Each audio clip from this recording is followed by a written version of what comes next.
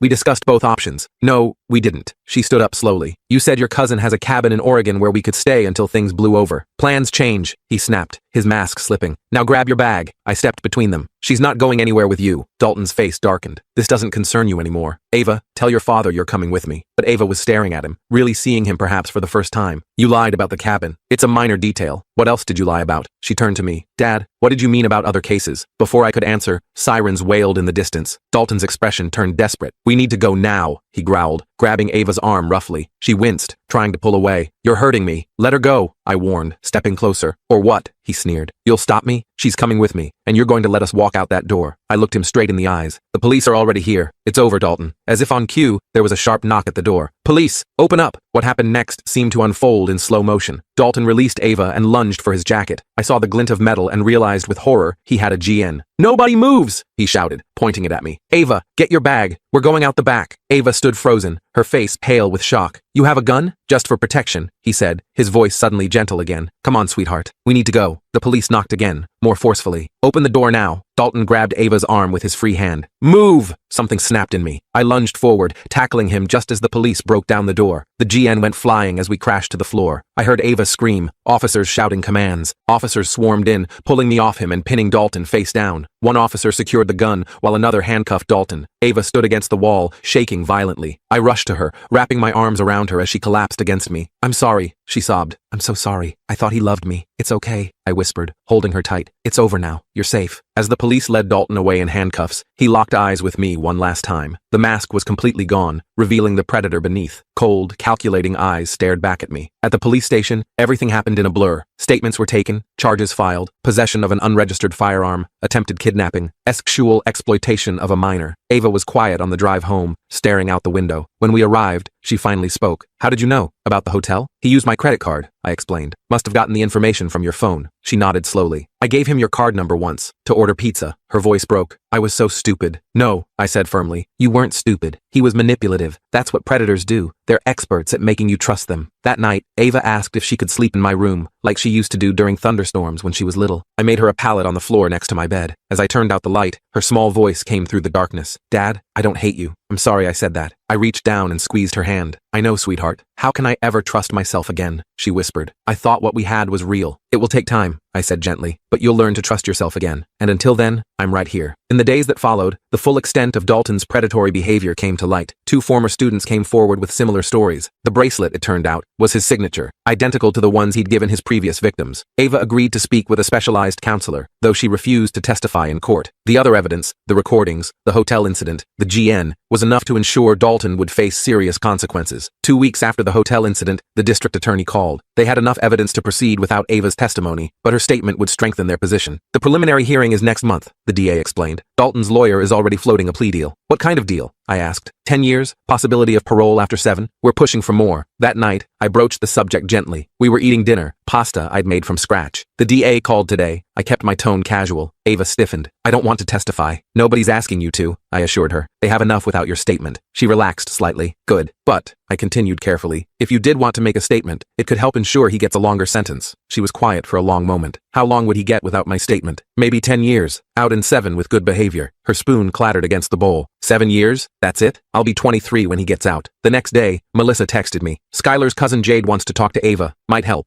Your call. I showed Ava the message. To my surprise, she immediately said yes. We met Jade at a quiet coffee shop downtown. She was 19 now, a college sophomore with bright blue hair and kind eyes. They sat in a corner booth while I waited at the counter, close enough to watch but far enough to give them privacy. On the drive home, Ava was quiet until we hit the highway. Jade said the same things, she finally murmured, about being special, understanding him like no one else could. I kept my eyes on the road, letting her continue. He told her they'd go to Paris after she graduated. He had it all planned out. She turned to look out the window. He told me we'd go to Greece. My hands tightened on the steering wheel. I'm sorry, sweetheart. No, I'm glad I know. She inhaled deeply. I want to write that statement. That night, Ava sat at the kitchen table with a legal pad, writing and crossing out lines for hours. Around midnight, she pushed the pad toward me. Can you read it? Tell me if it's okay? I sat down and began to read. Her words were raw, powerful, and heartbreakingly honest. She described how Dalton had gradually isolated her, made her feel special, while simultaneously making her doubt herself. This is more than okay, I said when I finished. This is brave. She nodded, taking the pad back. I want to read it myself. In court. I want him to hear it from me. The day before the hearing, I found her in the backyard, sitting under the old oak tree where she used to play as a child. Having second thoughts? I asked, sitting beside her. A million of them. She plucked at the grass. But I keep thinking about what you did, how you knew something was wrong and didn't ignore it, even when it would have been easier. I winced, remembering the invasion of privacy. I'm not sure I handled everything right. You protected me, she said simply. Now I need to protect myself, and maybe others too. The courthouse was intimidating, all marble and echoing hallways. Ava wore a simple blue dress and clutched her statement in trembling hands. When Ava was called to speak, she walked to the podium with her head high. Her voice shook at first, but grew stronger with each word. She didn't look at Dalton until the very end. You made me believe I was special, she said, finally meeting his gaze. But now I know the truth. You're the one who isn't special. You're just another predator who couldn't succeed with women your own age. Dalton's face remained impassive, but I saw his jaw tighten. When Ava returned to her seat, I squeezed her hand, unable to speak through the lump in my throat. The judge denied the plea deal. The case would go to trial, where Dalton would face additional charges based on evidence found on his devices. The DA was confident he'd get 20 years minimum. The trial was scheduled for 6 months later. Life began to find a new rhythm. Ava transferred to a different school for her junior year. She joined the debate team and discovered a talent for persuasive speaking that surprised us both. One evening in late October,